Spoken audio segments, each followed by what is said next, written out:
Dark conspiracy. 20 black R&B icons being purged by the Illuminati. What if the brightest stars in black R&B history didn't just fall, but were pushed? From Michael Jackson's chilling last words to Whitney Houston's sudden silence. The list of legends gone too soon keeps growing, and the whispers of hidden powers won't stop. These weren't just artists, they were voices of truth, freedom, and change. And one by one, they vanished. Coincidence or conspiracy? Tonight we dive deep into the stories the industry doesn't want you to hear. Stay with us, hit subscribe, and join the debate because their legacy deserves answers, and so do you. Michael Jackson. Michael Jackson, a name that transcended the limits of music to become a global cultural icon. Born in 1958 in Gary, Indiana, he soon revealed his innate talent and together with the Jackson 5 conquered audiences with vibrant melodies and powerful choreography. When entering a solo career, Michael broke all records with Thriller, the best-selling album of all time, bringing home dozens of prestigious awards and putting him at an unprecedented peak. From the moonwalk dance to revolutionary music videos like Billie Jean or Beat It, he redefined the concept of entertainment and became a role model for a generation of artists. But behind the spotlight, Michael repeatedly spoke of the men behind the curtain, the mysterious forces that control the music industry. He spoke of manipulation, exploitation of artists being turned into profit-making tools and deprived of creative freedom. These statements led many to believe that Michael was fighting a giant system that the public largely did not see. On June 25, 2009, just weeks before the start of the This Is It tour, which was expected to reaffirm his status as the king of pop, Michael Jackson suddenly died at the age of 50. The official cause was announced as propofol poisoning leading to cardiac arrest, and his personal physician was convicted of involuntary manslaughter for medical negligence.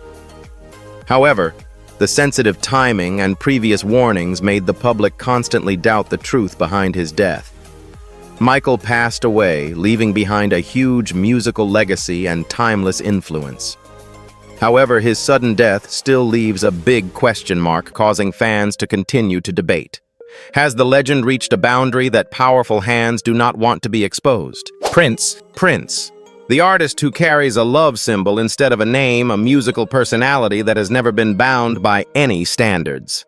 Born in 1958 in Minneapolis, he quickly proved himself to be a multifaceted genius singer, songwriter, producer, and musician with the ability to play dozens of instruments.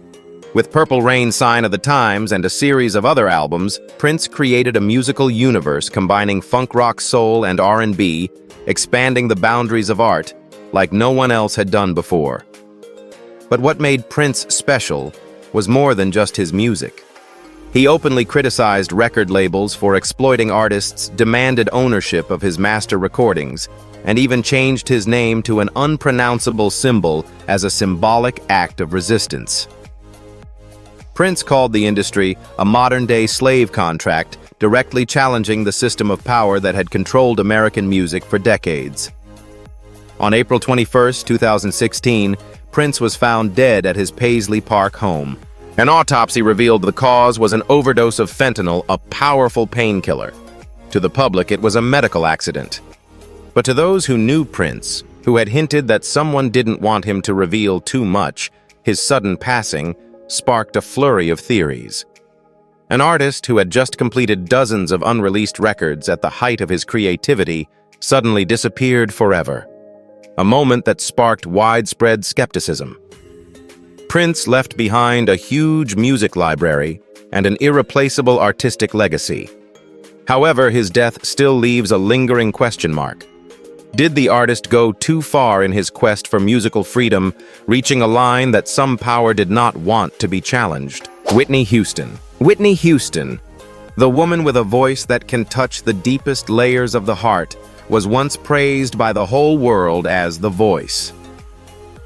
Born in 1963 in Newark, New Jersey, she quickly became a global star with a series of classic songs such as I Will Always Love You, Greatest Love of All, and How Will I Know? with 415 major and minor awards, including 6 Grammys and 22 American Music Awards. Whitney became one of the most honored female artists in history. But behind the glittering stage, Whitney was under tremendous pressure from fame, public expectations, and the invisible rules of the entertainment industry. Close friends say she often felt controlled, bound by contracts and standards she did not choose. Whitney's brilliant career seemed to be surrounded by walls of power that even she could not break. Can such a dazzling halo also become a cage that imprisons the artist? On February 11, 2012, just hours before the Grammy Awards ceremony, which had honored her time and time again, Whitney Houston was found dead in her Beverly Hills hotel room. The official cause of death was drowning, with heart disease and drug use considered contributing factors. But the timing and circumstances of her death were so sudden that the public was abuzz with theories. A singer once considered a national treasure at the age of 48 ended her life just before the biggest music event of the year, a coincidence that has many questioning the forces she faced. Although there is no evidence to prove the intervention of an invisible hand, the story of Whitney Houston still haunts people. She left behind an immortal voice, but at the same time she also left a huge void with an unanswered question. Is freedom in music too high a price for legends like her? James Brown. James Brown, the man known to the world as Godfather of Soul, is a musical and cultural icon of the 20th century. Born in 1933 in South Carolina, he experienced a poor childhood before reaching the pinnacle of fame with a series of hits that shook the music industry, such as I Got You, I Feel Good, Papa's Got a Brand New Bag, and Say It Loud, I'm Black and I'm Proud. With over 50 years of career, over 100 albums, and dozens of prestigious awards, James Brown is not only an artist, but also a strong voice for civil rights and pride of the Black community in America. But his outspokenness and enormous influence have fueled much speculation. Brown has openly criticized the unfairness of the entertainment industry, calling for artists to have financial and creative autonomy. He has not been afraid to expose exploitative contracts and denounce the power structures behind the spotlight. On December 25, 2006, James Brown died in Atlanta of heart failure and complications from pneumonia. However, his death did not end the story. Many relatives, including his daughter, called for a reinvestigation because they believed there were unclear details in his medical records. Some associates also revealed that Brown was preparing to release sensitive entertainment documents before his death. This information raised a series of questions about whether the truth was buried with him. Although all theories remain unproven, James Brown left behind a huge legacy, not only in music, but also in the ideas of freedom and equality. However, his sudden death continues to raise the question, did his voice become so powerful that it made him a target for silencing? Aaliyah Donna Houghton, or simply Aaliyah, is known as the Princess of R&B, a young talent who rose to prominence in the late 1990s. Born in 1979 in Brooklyn, New York, she began her career at the age of 10 and quickly made a splash with her debut album, Age Ain't Nothing But a Number. With her modern musical style, seductive voice, and mysterious yet sexy image, Aaliyah became a breath of fresh air in R&B, bringing a blend of tradition and modernity that was praised by critics and audiences alike. In 2001, at the age of 22, Aaliyah had just released her third album, Aaliyah, with ambitions to conquer the international market, and had also expanded into cinema with leading roles in Romeo Must Die and Queen of the Damned. The future seemed limitless, promising a brilliant career that would last for decades.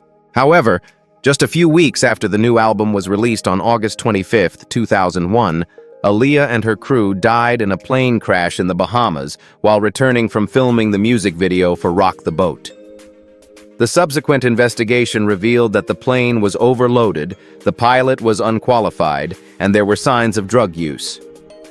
Everything was closed as a tragic accident, but many fans never accepted that simple explanation. Aaliyah's untimely death left a huge void in R&B music. She was once expected to become a new icon of the 21st century, the one who opened the era for young artists of color. Although there is no evidence of any conspiracy, the disappearance of a talent like her when her career was just taking off makes people wonder. Does the halo always come with a price that few are willing to pay? Marvin Gaye. Marvin Gaye, the Prince of Motown, was the man who turned R&B into a voice that reflected the pain, love, and yearning for freedom of an entire generation. Born in 1939 in Washington, D.C., he started out with sweet love songs like Ain't That Peculiar and How Sweet It Is to Be Loved by You. But his career peaked when Marvin courageously used music to address war, poverty, and social injustice on the legendary album What's Going On. With his deep voice and sharp lyrics, he turned music into a prayer for peace and justice. However, as his songs began to touch on sensitive topics, Marvin also became the focus of unwanted attention. He shared with friends about feelings of being watched, pressure from the music industry, and a vague fear that there were forces that did not want to hear the truth he was singing. These confessions fueled stories that his life might have been controlled by invisible hands. On April 1, 1984, just one day before his 45th birthday, Marvin Gaye was shot and killed by his own father in a family dispute. The incident was ruled a private tragedy unrelated to any other conspiracy. However, the fact that a singer who once sang about peace and love died in such a violent manner has left fans wondering. Some believe that Marvin accidentally touched on topics that some powerful forces would like to hide, and his death was therefore never seen as just a family accident. Marvin Gaye's legacy lives on through his songs of love and humanism. But the mystery surrounding his death continues to raise suspicions that sometimes the truth can be buried under the dust of fame and power. Sam Cooke. Sam Cooke, often called the father of soul, paved the way for a generation of black artists to enter the American music scene. Born in 1931 in Clarksdale, Mississippi, Sam began his career singing in gospel groups before moving to R&B and pop.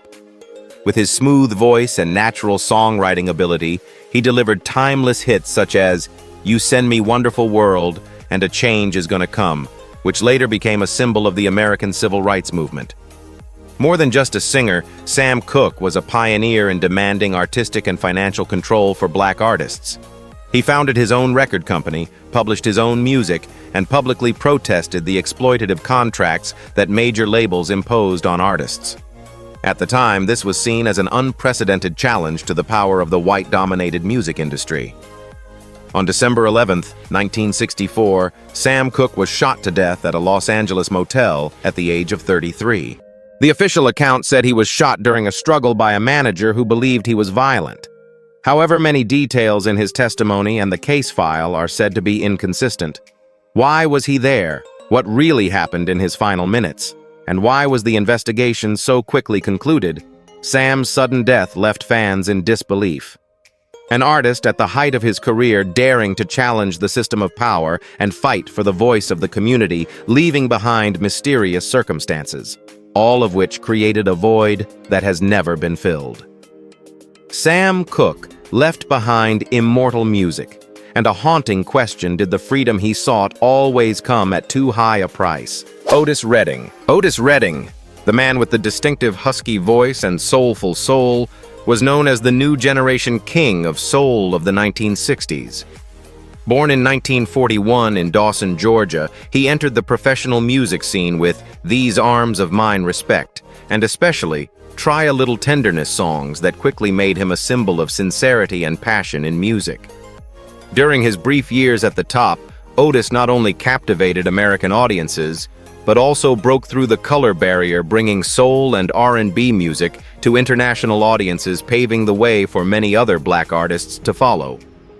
His career peaked in 1967 when he recorded Sittin' on the Dock of the Bay, a song with a deep melody far from his usual explosive style, as if heralding a new chapter in his career. However, before he could see the song released on December 10, 1967, Otis Redding died in a plane crash in Wisconsin at the age of just 26. His premature death shocked the world, as he had just signed a major contract, was preparing for an international tour, and was planning to start his own record label, a move that would have given him complete control over his music.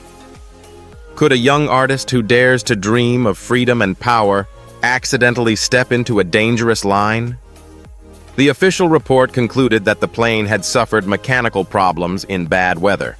But with Otis expanding his influence and pushing the boundaries of the music industry at the time, many believe that his death was more than that.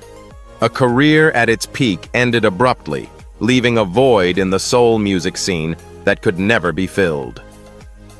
Dock of the Bay was released posthumously and became Otis's first #1 hit, serving as a haunting farewell from the talented but ill-fated artist, leaving the public forever haunted by the price that legends sometimes pay. Etta James. Etta James, the silver-cutting voice of R&B, possessed a rare combination of strength and vulnerability. Born in 1938 in Los Angeles, she burst into the spotlight with her 1955 hit The Wallflower and quickly made her mark with classics like At Last I'd Rather Go Blind and Tell Mama. Etta's music, a blend of blues, soul, jazz, and rock, pushed the boundaries of R&B, making her one of the most influential female artists of the 20th century. But Etta James's life wasn't all glamour. Behind the glittering stage was a long struggle with health addiction and tumultuous relationships. She was outspoken in her criticism of the music industry for its tight control over artists, especially women of color, who were often exploited rather than protected. In her later years, Etta James battled Alzheimer's and leukemia, and was embroiled in legal disputes over control of her estate and medical care. She died on January 20th, 2012, just days before her 74th birthday. Although the official cause of death was health complications, the string of troubles surrounding her estate and her complaints about unfairness in the entertainment industry led many to suspect that it was more than just a medical condition.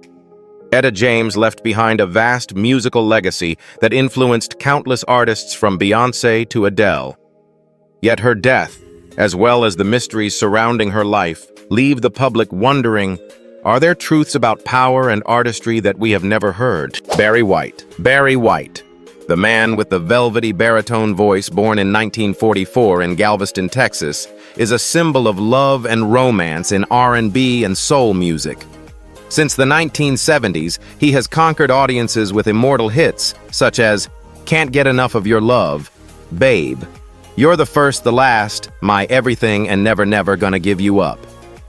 Barry's music skillfully combines elegant orchestral arrangements with seductive soul rhythms, creating an unmistakable style.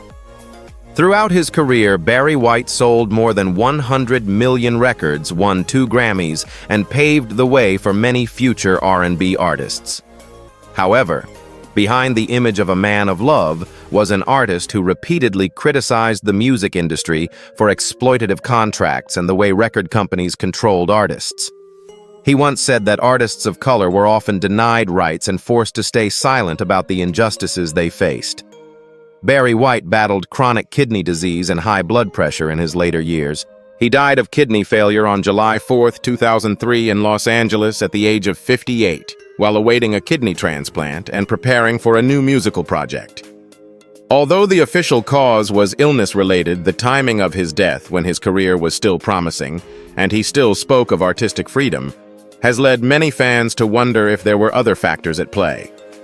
Barry White left behind a huge musical legacy, a symbol of endless love and passion. However, his death still raises the unanswered question: does creative freedom in this industry always come with a price that not all artists are willing to pay? Lisa Left Eye Lopes. Lisa Left Eye Lopes, the most individual member of the legendary girl group TLC, was the face of rebellion, creativity, and difference in the R&B music scene of the 1990s. Born in 1971 in Philadelphia, Lisa quickly became the center of attention thanks to her sharp rap, unique fashion style, and free-spirited spirit. Together with TLC, she contributed to the creation of immortal hits, such as Waterfalls, No Scrubs, and Creep, helping the group become one of the best-selling girl bands of all time. But behind the spotlight, Lisa was always searching for answers beyond music.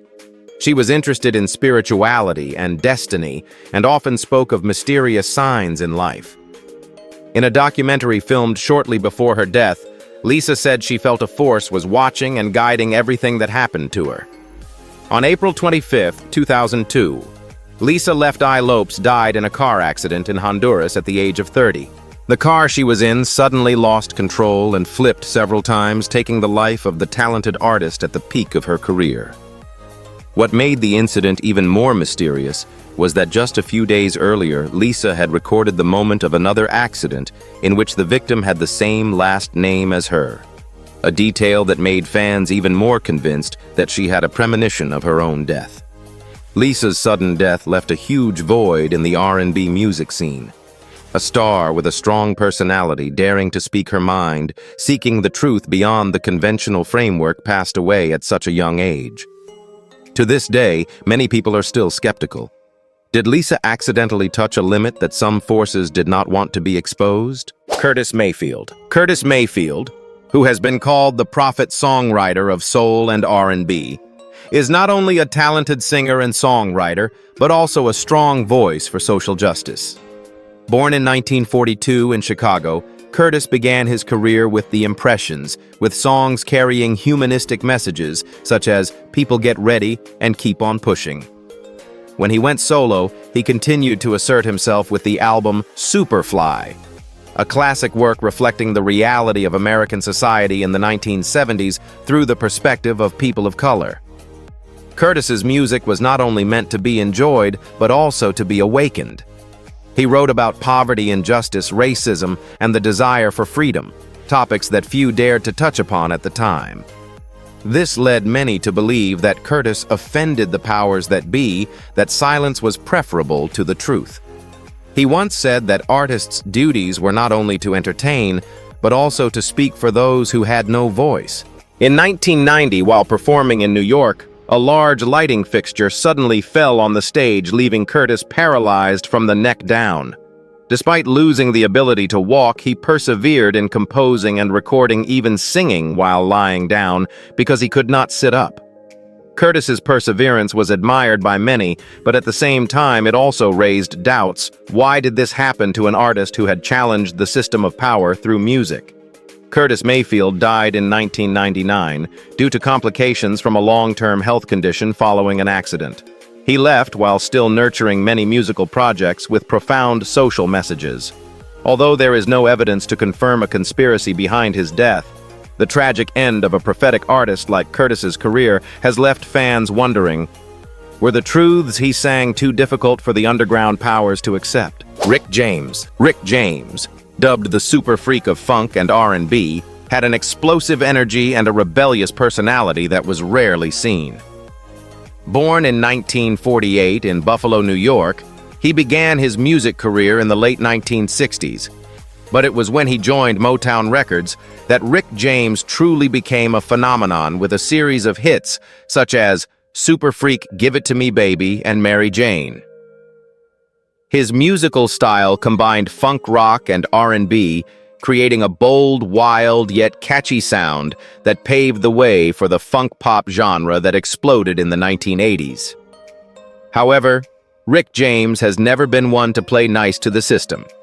He has repeatedly criticized record labels for putting profits above the interests of artists, and has hinted that the entertainment industry is dominated by hidden forces. His impulsive personality, combined with his rebellious lifestyle and outspoken words, have made Rick a difficult name to control. In the last years of his life, Rick James gradually returned to music after a long period of silence. He expressed his desire to release a new album and write a memoir revealing hidden corners that had never been published. But on August 6, 2004, Rick James was found dead at his home in Los Angeles. The official cause was announced as heart disease related to poor health and stimulant use. However, the fact that he passed away right when he was about to reveal many secrets about the entertainment industry made many people doubt whether this was really just a natural death. Rick James left behind a legacy of vibrant, bold, and deeply personal music. Yet his sudden death continues to raise the lingering question: Do artists who dare to challenge authority always face too great a price for the truth they seek to expose? Teddy Pendergrass. Teddy Pendergrass, the powerful voice of R&B and soul music in the 1970s, was once known as the King of the Lounge, with his warm, husky voice and charming demeanor that conquered millions of audiences. Born in 1950 in Philadelphia, Teddy began his career with the group Harold Melvin and the Blue Notes, with hits like If You Don't Know Me By Now and The Love I Lost.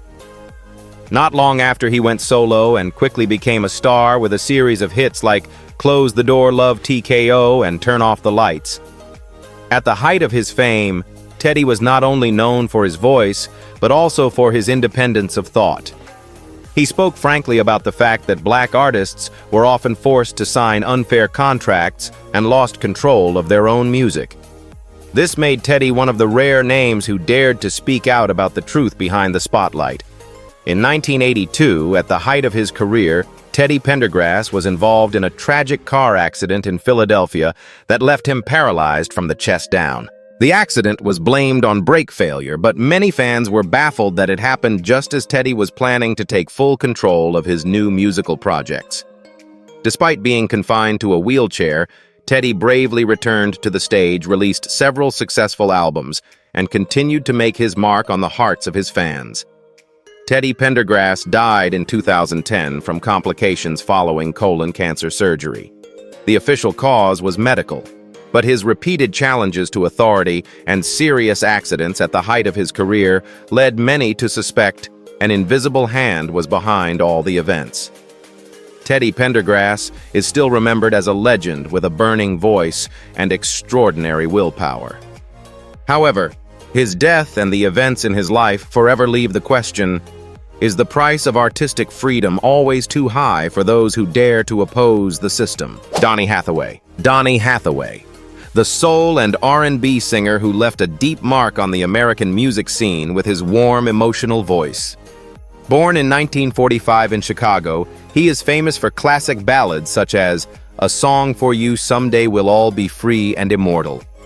Duets with Roberta Flack, especially Where Is the Love and The Closer I Get to You.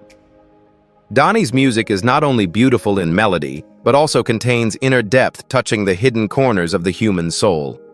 However, behind that enchanting voice was a silent battle with depression and mental crises. Many relatives said that Donny had complained of feeling watched, controlled, as if some force was surrounding him. At the time, those stories were considered paranoid, but later they became pieces that made the public think of unsolved mysteries. On January 13, 1979, Donny Hathaway was found dead after falling from the 15th floor of a New York hotel. Police concluded that it was a suicide related to a mental illness he had been battling for many years. However, those who had contact with Donny in his final days said that he was full of energy preparing for new music projects with Roberta Flack. The sudden death of a talented artist at the peak of his creativity made the public suspicious. Donny Hathaway's legacy is a treasure trove of soulful music with messages of healing and hope. However, the mystery surrounding his death still leaves fans wondering, do those who sing about freedom and truth always pay a high price for their own voice? Isaac Hayes. Isaac Hayes, the man with the iconic bald head, deep baritone voice, and musical style that blended soul funk and grand orchestration, was one of the most revolutionary artists of the 20th century in R&B. Born in Tennessee in 1942, Isaac became a global phenomenon with 1971's Theme from Shaft, which earned him the first Oscar in history for a black artist in the category of Best Original Score. Albums like Hot Buttered Soul and Black Moses made Isaac an icon of music style and the Black Pride movement of the 1970s. But Isaac Hayes doesn't just write love songs or classic soundtracks. He has openly criticized the music industry for exploiting artists, especially artists of color, and has called for transparency in contracts and copyrights. His talk about artistic freedom has led many to believe that Isaac isn't afraid to confront the forces that control the scenes. On August 10, 2008, Isaac Hayes was found unconscious at his home in Memphis and later died. The cause was announced as a stroke related to chronic heart disease. But his death came just one day before filming began on the movie Soul Men, in which Isaac participated. Many people thought the timing was confusing because he was still active in the arts and preparing for new music projects. Isaac Hayes' death marks the end of one of the most creative artists in R&B history.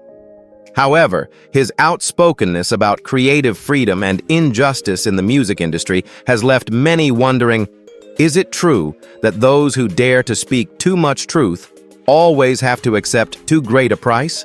Gerald Levert. Gerald Levert, dubbed the Velvet Voice for his smooth, soulful voice, was one of the brightest R&B stars of the 1980s and 1990s.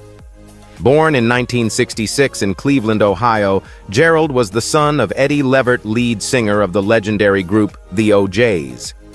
Carrying a rich musical legacy from his family, Gerald quickly established himself with the group Levert, with hits like Casanova Pop, Pop, Pop Goes My Mind, before embarking on a successful solo career with Baby Hold On To Me and Made to Love Ya. Gerald is not only a singer with a soulful voice, but also a musician, producer, and actor contributing to the shaping of contemporary R&B sound. However, behind his brilliant career, Gerald has publicly spoken about the invisible pressure from the music industry where artists are often tightly controlled, lose ownership of their works, and rarely enjoy the full value of their creative labor.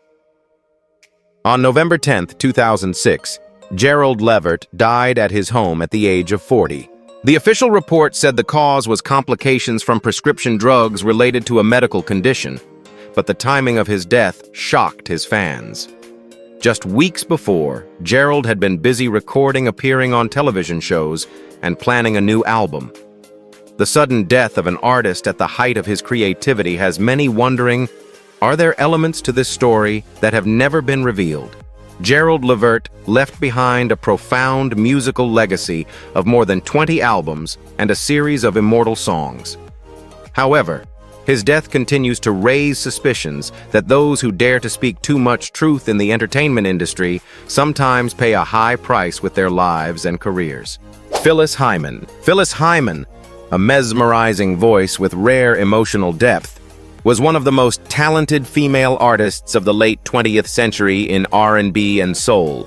Born in 1949 in Philadelphia, she started out as a background singer before rising to stardom with hits like You Know How to Love Me, Living All Alone, and Old Friend. Phyllis's music delicately blended jazz, R&B, and soul, creating a quiet, elegant, but also poignant space, reflecting her sensitive and rich soul.